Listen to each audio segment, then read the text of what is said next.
Modern art, it sells for a fortune in exclusive galleries, but what's it ever done for us?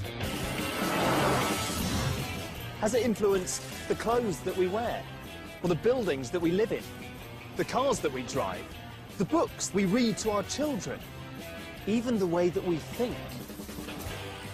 I'm Alistair Sook, and I earn a living writing about art. And in this series, I'm going to explore the life and work of four titans of the 20th century: Henri Matisse, Pablo Picasso, Salvador Dali, and Andy Warhol. They all changed their world, but have they changed ours? This week, Andy Warhol.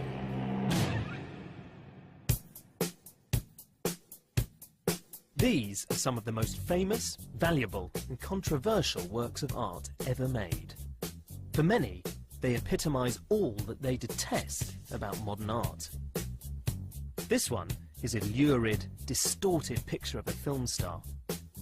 There are more than 20 versions. Just one of them sold recently for $28 million. And the artist didn't even paint it by himself. That artist, Andy Warhol, is as famous and controversial as the images he created. Warhol predicted that in the future, everyone will be famous for 15 minutes, and then spent his life making it come true, exploiting the media to transform himself and his eccentric, beautiful entourage into celebrities. Some even say that he heralded the consumer-led, celebrity-driven world we live in today. His influence really does seem to be everywhere, from reality TV to Facebook to magazines, even to the way that music's performed. And his images are incredibly familiar. After all, Andy Warhol's the man who painted Campbell's tomato soup and also canonised the movie star Marilyn Monroe. But just because his work is so widely reproduced and he's so incredibly famous, does that mean that he's actually any good? I'm going to try and find the answer. My first stop is the O2 Arena in London. Good or bad, Warhol's art is worth a fortune today. This box arrived at the O2 carrying one of his works about to go on show before being auctioned. It's a portrait of Michael Jackson, made by Warhol in 1984. It bears all the hallmarks of a classic Warhol. It's a print with brushstrokes of paint layered on top, based not on Jackson himself, but on a photo of him. Warhol simplifies everything. Detail is replaced by strong, garish colours. It's almost cartoon-like. And it both reduces Jackson's face to a mask, but also fixes it forever in a burst of colour. The work can still pull in the crowds. So what is it about Andy Warhol and his art that continues to fascinate so many?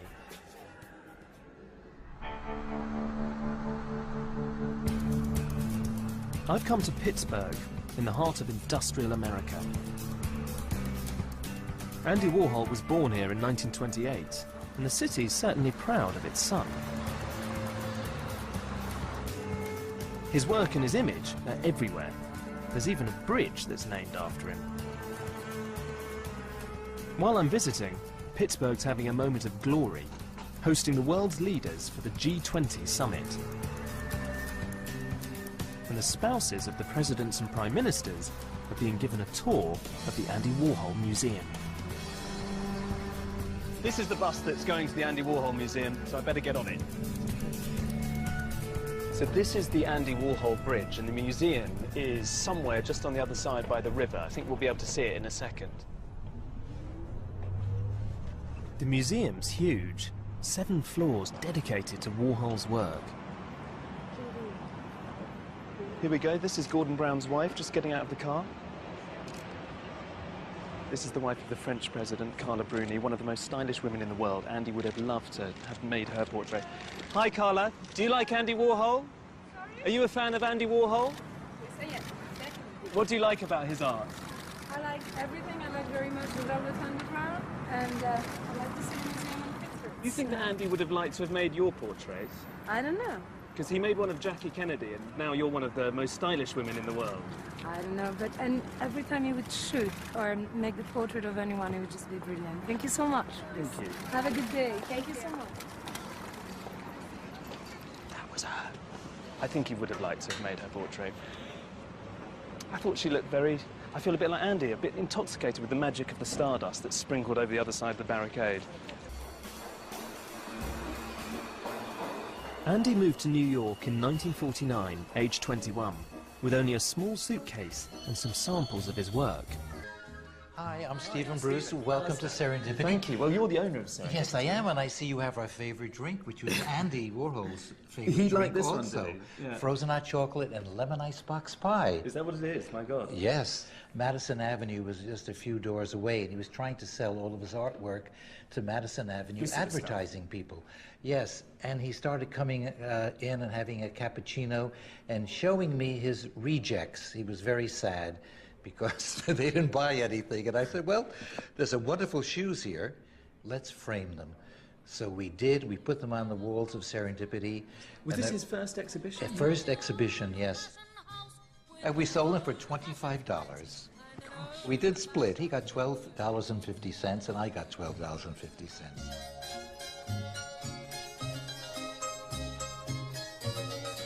Back in the 50s, when Andy was coming here, I mean, what was he like? In those days, he dressed in quite a kind of... He was called Raggedy Andy, I think. Yes, he was very preppy. He just came from school, and he had his own hair then, and he had very weak eyes, so he had very dark glasses on, and sometimes he would put cardboard punctured with hat pins so he could see out of it, so the light would just filter through. He was too sensitive to light. Very sensitive to light. Maybe that explains why he always wore sunglasses throughout his life. Exactly, exactly. And I think also that's why he liked, you know, a wonderful color. Andy's eye for colour landed him work with a company supplying leather to designers, run by Teddy and Arthur Edelman. Hi, I'm Alistair. Oh, my goodness. Hi, how are you? You must be Teddy. I'm so happy Hello. to see you. Yeah, Welcome. And Arthur, thank you very much indeed. I'm happy we have a chance to show you our This is your showroom. wonderful world of leather. Yeah. They'd use him during the 50s, not just as an illustrator, but also as a consultant coming up with marketing ideas. How easy was he to work with? If you said to him, here's my idea, I need something quickly, was he accommodating? 100%. Quick, And- sensational, always on the button. And on time and no ego. Amazing. No ego at all? No, he would come in with this terrible looking portfolio, this black portfolio, it was all a mess. And he would open it up and he would have maybe 5 suggestions. Usually we loved at least 1 or 2, but if we didn't, it was no problem. He'd say, that's okay. That was a big sentence. And he would bring it back, come back the next day with obviously the perfect answer because he was so smart. He was so intelligent. He designed everything from a silver-clad exhibition stand where he draped the company's leather products over motorbikes to the logo that they still use to this day. How would you describe his talent as a commercial artist? What was his secret? He always had magic, and he always had an inner kind of charm. It was never fake. When you looked at it, you got like this inside smile, which made you feel wonderful. And I think that was part of his magic. He didn't talk this way, but this is the way he drew. Andy's quiet demeanour masked an insatiable ambition, which along with his talent as a commercial illustrator, soon got him noticed. His delicate, playful drawings had the modern look that Manhattan's art directors wanted, and the commissions soon started rolling in. Andy's signature style was the blotted line, a technique he'd developed at college. I'm going to have a go at it myself. You're going to see a beautiful shoe appear in front of your very eyes. Look at this. There's the high heel. There is the shoe. We'll put a little kind of Warhol butterfly on with a few dots. And that's all on the shiny paper. Now we cross our fingers, make sure the ink is transferred. And then this is the big reveal. Well, it's not bad. I'm not sure what it looks like. That could be a Warhol butterfly, I suppose. But I suppose the key point is that you see here is the blotted line. The ink on the shiny paper is transferred to the absorbent paper, and you get this very beautiful, blurry, jagged effect of the line, which has a printed feel, even though it's something incredibly simple.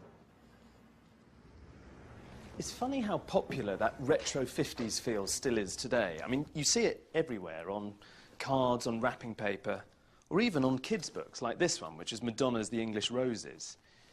What's incredible when you flick through and look at these illustrations is how similar they are to Andy's commercial work. You see exactly the same sort of uneven, broken, that handmade quality. The line feels very playful and witty, and you've got the same candy floss colours.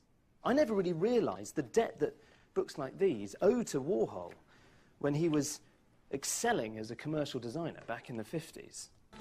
Andy's first illustration after leaving Pittsburgh for this article, Success is a Job in New York, now seems incredibly apt, because within a couple of years he'd become one of the city's hottest commercial artists. His work had appeared in Glamour, Vogue, Harper's Bazaar. He did record sleeves and book jackets and dressed windows for department stores. By the time he was 27, he was already making more than $100,000 a year, which was big money in the 50s. But he still dreamt of being a real artist. The cutting-edge artists of the 1950s were people like Mark Rothko and Jackson Pollock, whose abstract paintings mystified the public. The famous artists of the time, like Jackson Pollock, were butch and intense. They expressed their inner turmoil by flinging paint across huge canvases and brawled over women in taverns in Greenwich Village. Andy hated them. He couldn't have been more different, so Andy had to find his own way to break into the fine art establishment.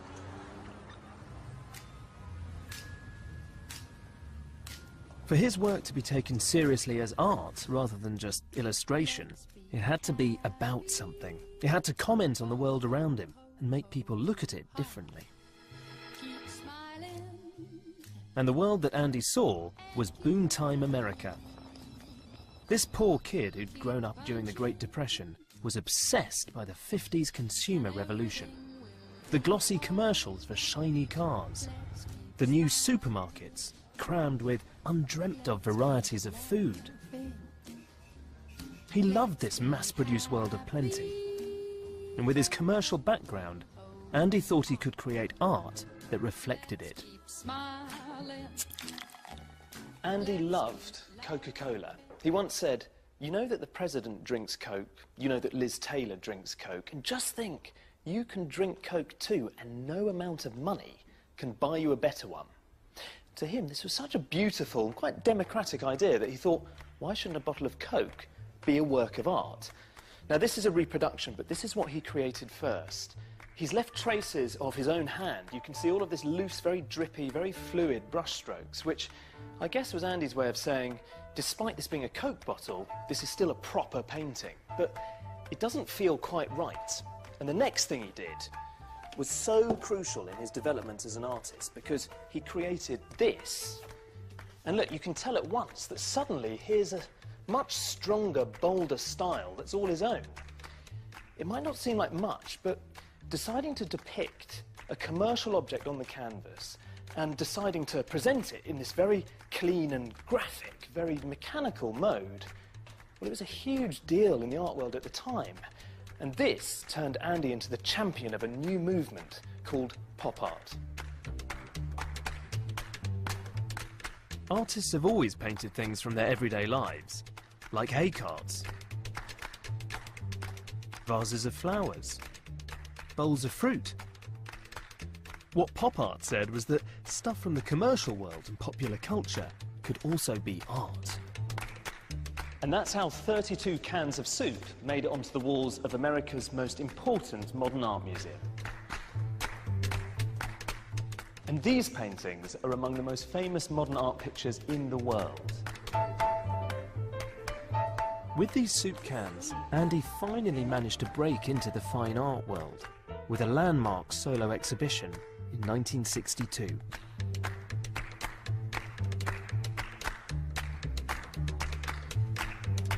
He He started with quite a basic portrait of just tomato soup, but that wasn't enough. He had old-fashioned tomato rice soup. This one I like. This is clam chowder Manhattan style, which apparently is tomato-based rather than creamy. Turkey noodle soup if you're alone at Christmas. Minestrone. Now, when they were first shown, most people thought they were a joke, but they really mark Andy's coming of age as a pop painter. The bright colours, the crisp, mechanical technique, the presentation of a series of nearly identical images, they were all things that Andy would play with again and again. Like Coca-Cola, Campbell's soup was available to everybody. Like so much of his later work, these paintings are about capitalism. They're about the consumer society. Really, they're about us. Andy had begun a revolution, and what could now be classified as art would never be the same again. If we needed any evidence that Andy's shaped the modern world, then this is it. Here at Tate Modern, you can see some of the biggest names in modern art, people like Tracey Emin, Damien Hirst, or Jeff Koons.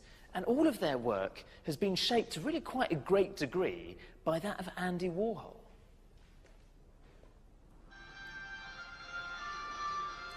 Like it or not, we've Andy Warhol to thank for today's artists, who are obsessed with consumer culture and everyday objects. Now artists can take anything ordinary, cola cans, designer trainers, or Japanese cartoons, stick them in a gallery, and declare it art. It's still highly controversial, so imagine the storm it caused when Andy did it back in the 60s.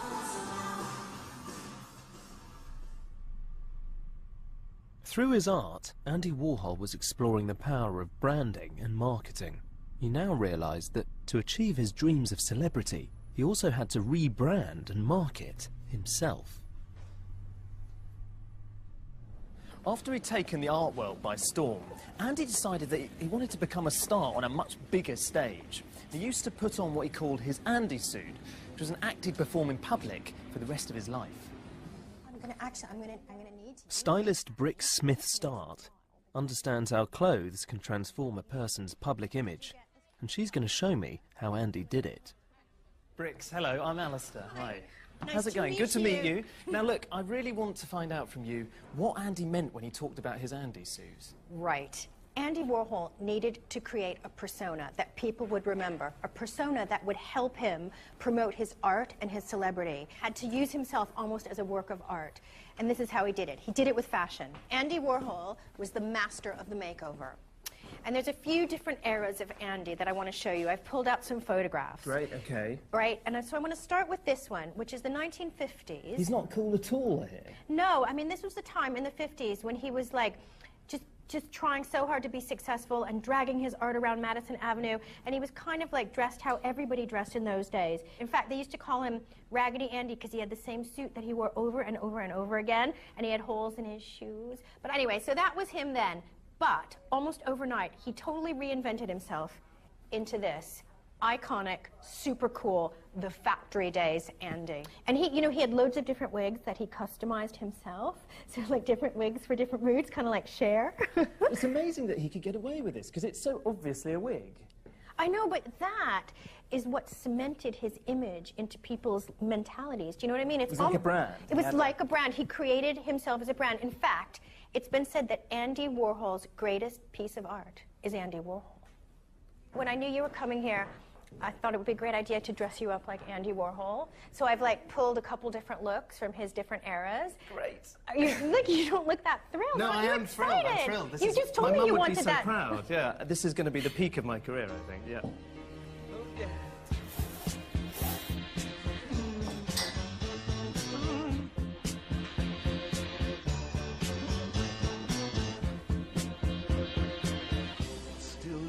Thank you.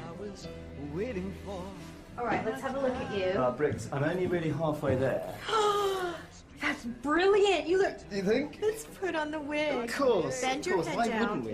Okay. Andy would never be seen without these. Yay! What do you think? I think it's great. You have to come and have a look. Come on. How do you feel? Tell me how you feel. I love it. I'm not sure that... I mean, what's quite good about it is a bit like a costume, isn't it? Yeah. I mean, clearly, in my case. It's an but Andy suit. It's an Andy suit. And I suddenly understand that he would kind of put this gear on and it allowed him to play a role, right? Yes. Gee, Bricks. golly. And you'd often kind of go, Yes! You've got it. You've so got it.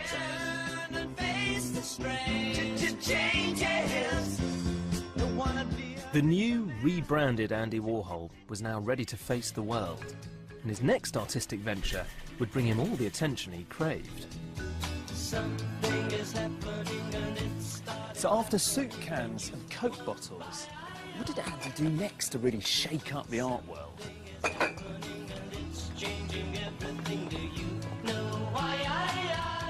He put on a show that looked, well, it looked pretty much like this. Andy transformed a really ritzy, upscale New York gallery basically into a supermarket. He filled it with Brillo boxes, cartons of apple juice and packets of cornflakes. It was about as far from traditional painting on a wall as art could get. For the show, he printed plywood replicas of the original cardboard boxes. Some thought it a brilliantly ironic comment on art and modern consumer culture. Many others thought it was ridiculous and quite possibly a fraud.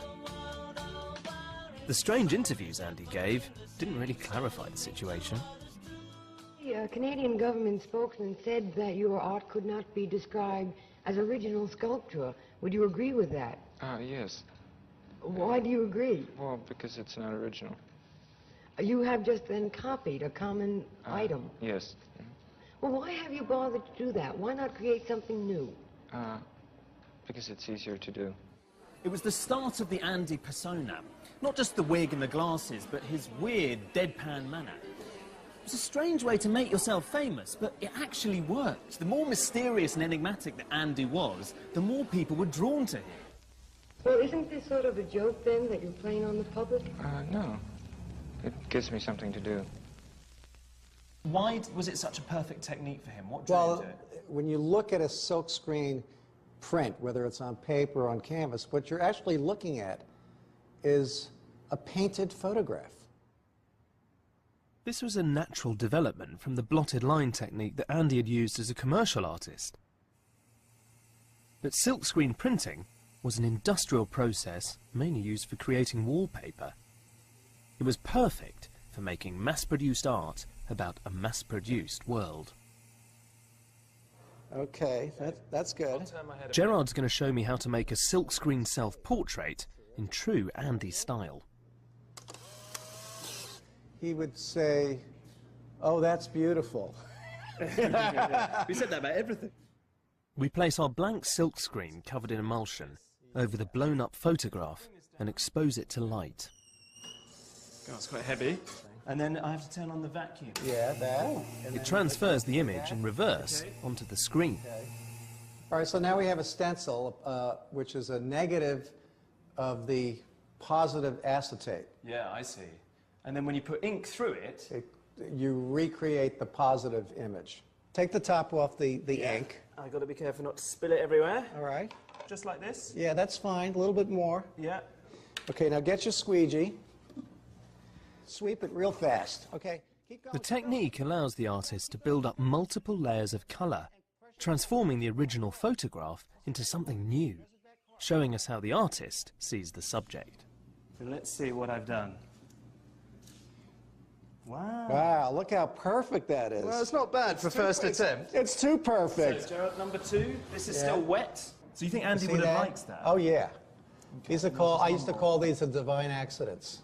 Oh, and he sort of went with that idea, that it just doesn't matter. I look like a pink mouse with lipstick. I'm not sure I like it very much. No, but there's less pink. You see, there's more pink in that. This is okay. I like this much better than this one. The silkscreen process became Andy's trademark. It allowed him to create some of the most recognisable images in the world. Mick Jagger, Jackie Onassis, his cow wallpaper, Chairman Mao, and Marilyn. These are images that are never going to go away. In August 1962, movie star Marilyn Monroe died of an overdose, and Andy immediately decided to make a series of portraits of her. He used the exciting new silkscreen technique, which he discovered earlier that summer, and the 24 pictures of Marilyn would combine two of his favourite themes, death and celebrity. And for me, this one's simply stunning.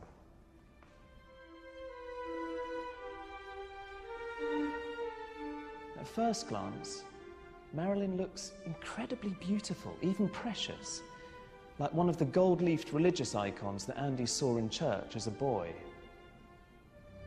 But something isn't right.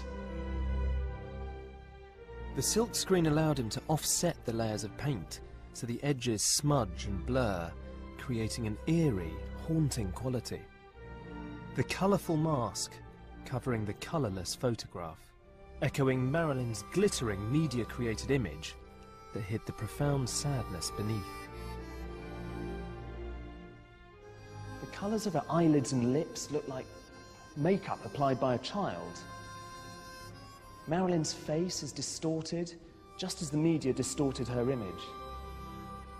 There's a sadness which chimes with our knowledge of her early death.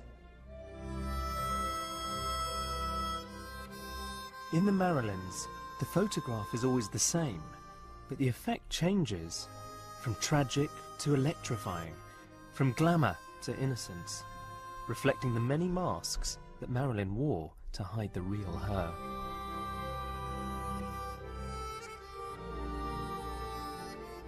As well as celebrity, the Marilyns are also about death, which you can see in this other, haunting version.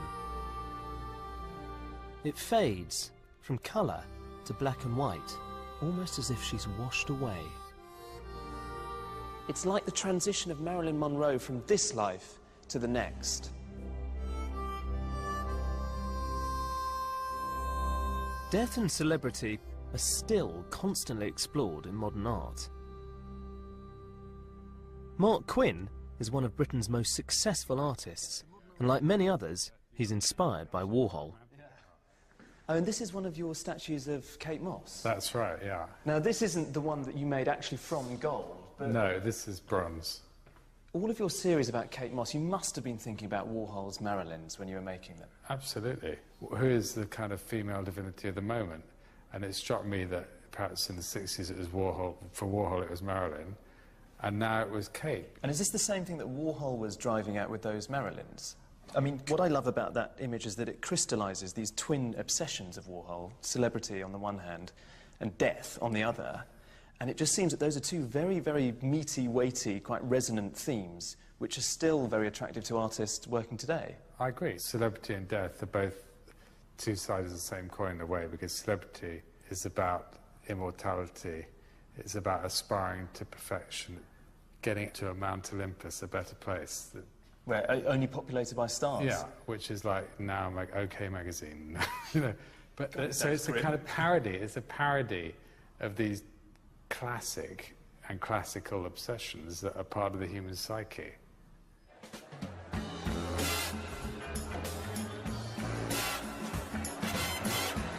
But it's not just artists who still feed off Warhol. Today, he's a multi-million-pound business, as fashion brands ranging from Versace to Pepe Jeans endlessly recycle his imagery. Andy once said that department stores were the new museums. He realised that shopping would obsess the coming generation, and he wanted to be right at the heart of this glossy new era. Today, nearly 50 years after his glory days as a pop artist, his work has moved out of the gallery and into our everyday lives. It's so strong, so reproducible, that it appears everywhere.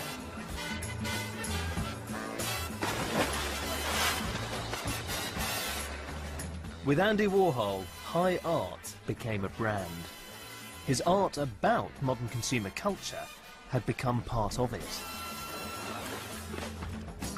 Like an in vogue fashion label, Warhol and his brand can still stamp cool onto anything. Even this pool in a boutique hotel. And the cover of Madonna's 2009 greatest hits album, Celebration. But what is it about Andy's images that makes them so popular today?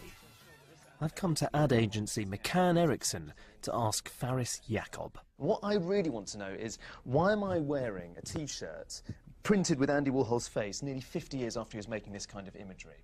He was brilliant at branding. He was very consciously using some of the sort of tricks and strategies of advertising, but it feels like he was much more intuitive about it. It was much more a natural thing. I think he was really ahead of his time in looking at how, you know, endlessly replicating your own image changes how people see you and stuff. And Facebook is an obvious example. So the idea of personal branding kind of used to make me feel a bit nauseous, because it's like it seems very artificial. But now everybody is putting pictures of themselves online and expressing themselves on Twitter and Facebook and lots of different platforms. And so inevitably, whether or not you think you're creating a brand, you are creating a brand. But now, I mean, people take Warhol's image in vain all the time. Actually, within the Macs installed applications, there's a way to Warholize yourself. Right. And again... What does it involve? Well, I'll grab a picture of you and I will show you. So we'll take a picture. Oh, wow. Oh, look. So we can just... We can create a Warhol image right now. Okay, you ready? Yeah. Okay, I think All right, go. Shall I do a little, Do an Andy finger. Great. I've seen lots of these on Facebook. It's almost become more popular than putting up your own image. It's as if it gives you instant credibility and cool. It's appropriating cool from Andy. People first started trying to appropriate Andy's cool in the 1960s. Then, a growing celebrity-hungry entourage began hanging out at his silver foil-covered studio, The Factory. This was more than just a place where Andy made art. It became the high temple of New York's wild underground scene. Outside was still a world of men in suits, ladies in pretty dresses, cocktail parties, and polite restraint. While at The Factory, the swinging 60s were being created. Freaks hung out with Hollywood stars like Jane Fonda in an outrageous, drug-fueled, gender-bending circus, and Andy Warhol would watch. Today, some survivors from the Silver Factory years, like Gerard Malanga, still get together. Billy Name is another veteran from those drug-crazed days, who famously locked himself in a storeroom for a year. Later on, I get the impression at The Factory that it wasn't always a happy place, that sometimes it was quite, there were difficult days, there was drama that went on, but it's no different from in your own family, you know. But if it was like a family, what role do you think Andy played? Because it strikes me as not very much like a dad. Well, it was more like a family on a TV show, so everyone was a character. So Andy would have been the wizard, the magician, the magnetic center. Oh, hi. Is Andy here? Camera's already rolling. Is he here? No. In the summer of 1963, Andy bought his first handheld movie camera and started shooting films. And not long afterwards, he made his first screen tests. 3-minute film portraits of factory regulars and beautiful and famous visitors. People like Dennis Hopper, Bob Dylan, Salvador Dali, everyone who was anyone in the early 60s in New York. The only thing that Andy would tell them was to stare directly at the camera. Whatever else they did was up to them. The screen tests were like moving portraits. Using film to make art was another important leap that Andy made, a further break from traditional art. Now, Susan Smart. Say cheese. Can we do a cheese movie? All you have to do is say cheese, cheese. All right. No, the next 3 minutes could be a cheese movie. All right. Here, Warhol's filming the writer and activist, Susan Sontag. You don't have to do anything. Billy Name remembers exactly how Andy would stage his screen tests. Well, if you want a real Andy Warhol screen test, there's a specific setup. This feels like an interrogation. Well, it's sort of like Andy Warhol S&M, yeah. Yeah, right. It's a bit sadistic. All right, and let's take a look at that lighting. Oh, see, that's God, it's kind of bright. I mean, well, it's only going to be what? How many minutes is it? 3 minutes? It's the anarchist. And the ones that mother gives you. 3 minutes feels like hours, sitting with that black eye boring into you. You feel incredibly self-conscious and exposed. It's like a condensed version of Big Brother, the unwavering, penetrating gaze of the camera stripping off the mask to reveal the real person underneath. The first voyeuristic reality TV. I'd like to know why so many people chose to put themselves through this for Andy. So I'm on my way to meet the interior designer, Nicky Haslam, who's a celebrity in his own right. And he knew Andy back in the 60s and often visited the Silver Factory.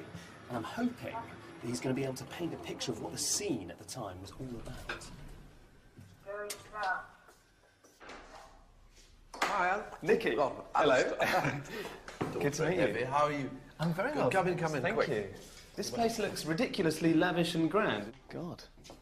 Yes, it would have been a good place to entertain Andy when he was in London. I bet he would have loved this. So you went along to the famous factory, Silver Factory? Actually, yes, I did. I went to the Silver Factory quite often. What was he like in those days? He did have that sort of aura that conferred a kind of genuine happiness onto you that made you feel famous for 15 minutes. Oh, this is so glamorous. It was like being sort of touched by the god of fame. It's just, you don't have to do anything. Do you think he was a real voyeur? I'm sure he was a voyeur, in every sense of the word. He was kind of like outside himself looking in. And he didn't necessarily want to be the centre of things. He wanted to watch and see other people's reactions and how other people lived their life. He was oddly shockable, Andy. He was shockable? Yeah, but he loved being shocked, that's the point. As well as the screen tests, he started making other films about the most boring aspects of human life, like people sleeping. Your first major picture was called Sleep, and I believe it was 8 hours straight filming of a man asleep. Yeah, it was John Giorno. He's a sort of a telephone poet in New York now. Why did you decide to just shoot somebody sleeping for 8 hours? Well, he just said that he sleeps so soundly, and you could just put, he falls asleep, and he left his door open in New York, which is so strange, because he just left his front door open. You could just walk right in. Maybe you think it's a bit crass, but when I sort of think of people watching 24-hour coverage of the Big Brother house and seeing people asleep, I sort of think that wouldn't be there if it wasn't for Andy Warhol making Sleep in the early 60s. Well, it's probably true to say there is a very, very strong link. And Andy's sort of genius was for making the banal and the trivial interesting.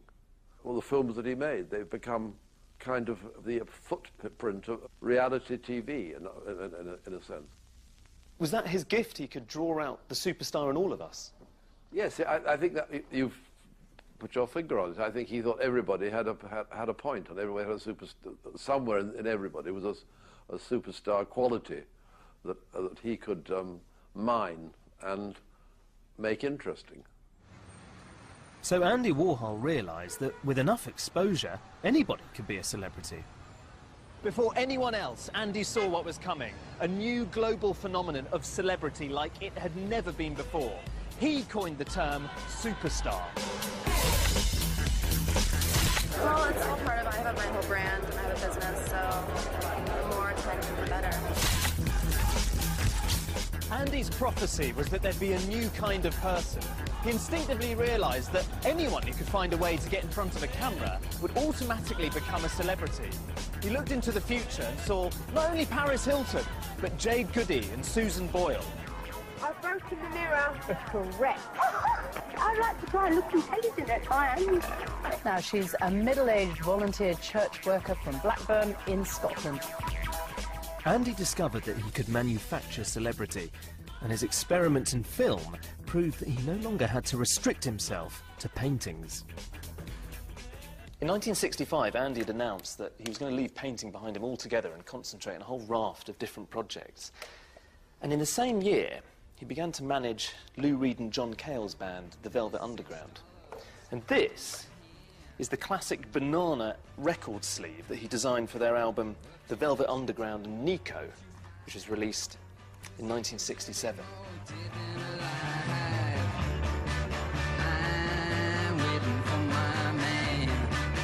As producer for The Velvet Underground, Andy said he wanted to create the biggest discotheque in the world, combining music, film and performance.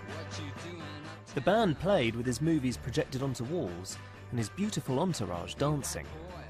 Encouraging them to let go and experiment with their sound, Warhol created a blueprint for a new style of multimedia music performance. Up to now, most bands had looked a bit like this. But the Velvet Underground inspired musicians like David Bowie to really let loose with wild and outlandish performances. Bowie paid tribute in his song, Andy Warhol. Andy Warhol looks a scream at him on my wall. Andy Warhol, silver screen, can't tell them apart. Some people claim that the Velvet Underground were almost as influential as the Beatles. And of course, it wasn't just Bowie who was inspired by them, and he was obsessed with Warhol. You could say that the whole punk rock movement that emerged in the 70s owed a massive debt to Warhol's factory scene as well. Andy had come a long way from Pittsburgh. He'd realised his dreams and become an American icon in his own right. But he was about to learn for himself the price of celebrity. In June 1968, a mentally unstable young feminist called Valerie Solanas, who'd actually appeared in one of Andy's films and was the founder and sole member of SCUM, or the Society for Cutting Up Men, arrived at the factory with 2 guns hidden in a brown paper bag. She shot Andy, almost killing him. As he later said, he was just in the wrong place at the right time. It's ironic that throughout his career, Andy had been fascinated by violent death. He'd even created an entire series exploring the subject, known as the Death and Disaster paintings. This one, from 1963, is one of the best of the lot. It shows a gruesome tabloid photograph of a car crash repeated 14 times. The first thing that hits you is its unflinching, in-your-face power. The repeated images have this jittery quality, like film rushing through a camera. It gives a sense of speed, of action unfolding, a sense of time. Look closely. You can see a corpse slumped in the passenger seat. It's horrible and completely at odds with the jaunty orange background. And I'm stepping on the devil's tail across the stripes of a full moon's head. So was Andy being heartless? I don't think so, just honest. I think he's trying to tell us something fundamental about our times. The power of this painting is in the repetition. Andy wanted to imitate what he saw happening in newspapers and on television, that unending flow of news reports covering all sorts of catastrophes, not just car crashes, but plane disasters, suicides. Andy was completely mesmerised by the footage showing President Kennedy at the moment of his death, which was repeatedly played on national television. And he was right to be. Nearly 40 years on, think of the footage of the planes going into the Twin Towers. It was replayed on our television screens again and again and again.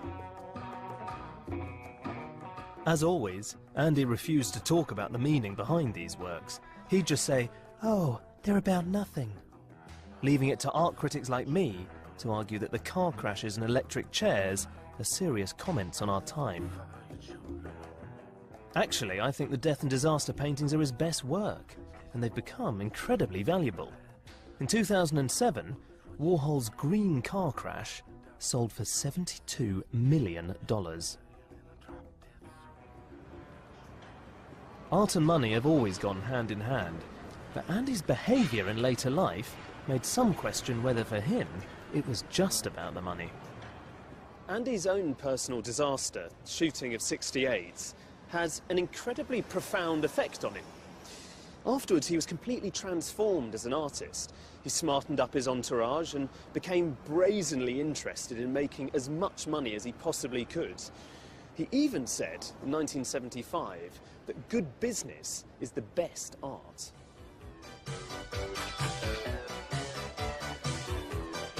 For the next 20 years, everything became business. Andy became a professional partygoer, a shameless stalwart of the celebrity circuit. He had a TV chat show and joined a model agency, became court painter to the rich and famous, and appeared in everything from Japanese TV commercials to pop videos. And he even launched a celebrity magazine called Interview. It's still going strong today. It was the precursor to celeb gossip mags like Hello, Heat and OK. All this makes many wonder whether Warhol's art was ever a comment on celebrity and consumer culture, or just a part of it. But others, like Nick Cullinan from the Tate Gallery, believe even Andy's TV ads should be seen as art. The turning point for Warhol was the shooting, wasn't it? I mean, can you give me a bit of a sense of the scope of what he was doing later in his life in the 70s and the 80s? Well, I think throughout the 70s and the 80s you see a widening in his practice. So he picks up making paintings again, but he does that alongside making films, but then dabbling in a whole realm of activities.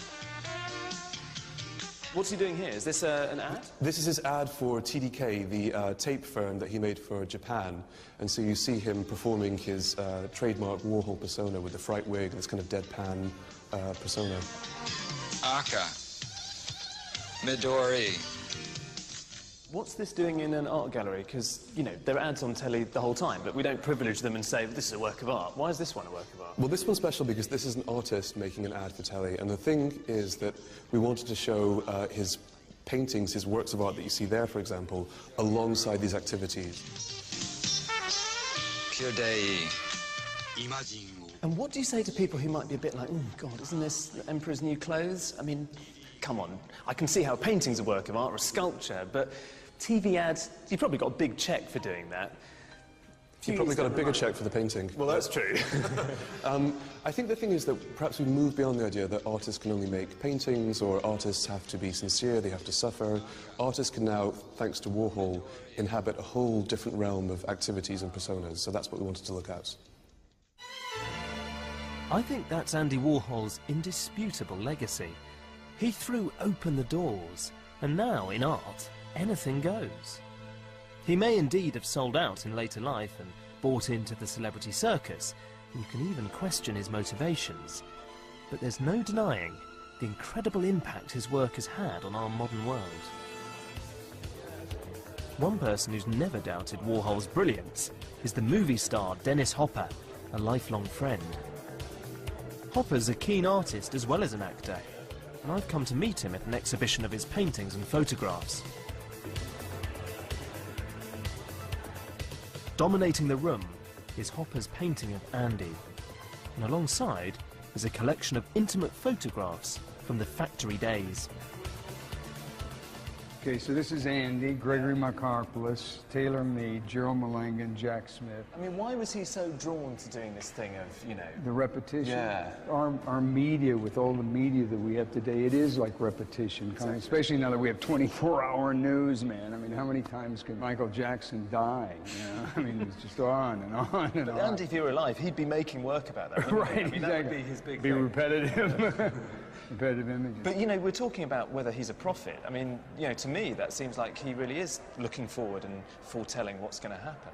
He understood how the media I don't culture think it's so works. much. I don't think art is so much about foretelling what's going to happen as it is recording your own time and what's happening in your time. And maybe when I say Deschamps said that the artist of the future will be a person who points his finger, he won't be a painter, and he'll say that's art, and it'll be art. Doesn't matter how it gets on the canvas or how it gets there. That the artist says it's art. Now, how do you become an artist? Yeah. Well, okay. But Andy was an artist. Yeah. And so, and to me, he did finger point our society.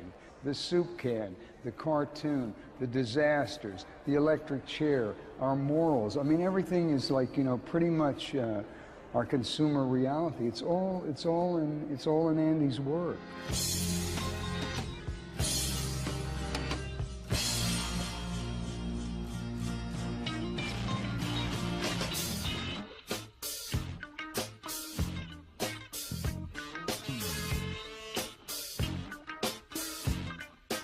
In 1986, Andy created quite a sombre series of self-portraits that lots of people describe as looking a bit like death masks. And he did die the following year, just from a routine operation. He was only 58. But you know, for me, Andy completely redefined the role of the artist. Just look at what he achieved, and you see that he genuinely changed art forever. He told us that, you know, something like a portrait can tell us as much about ourselves, about our own obsessions and desires, about our media-saturated age, as it could about the sitter. Or he took things, really banal, humble objects like a can of tomato soup or a Brillo box, the kind of stuff you pick up in a supermarket, and made it question the very nature of art. He took art out of the gallery and into the world around us, into so many different fields like music or film or publishing even. And in doing that, he freed up other artists to do exactly the same. And of course, more than any other artist, Andy Warhol was obsessed with pointing out how much we're enthralled to celebrity. He told us who we are and what we would become, and showed us that art can illuminate these things. He was pointing the finger at all of us.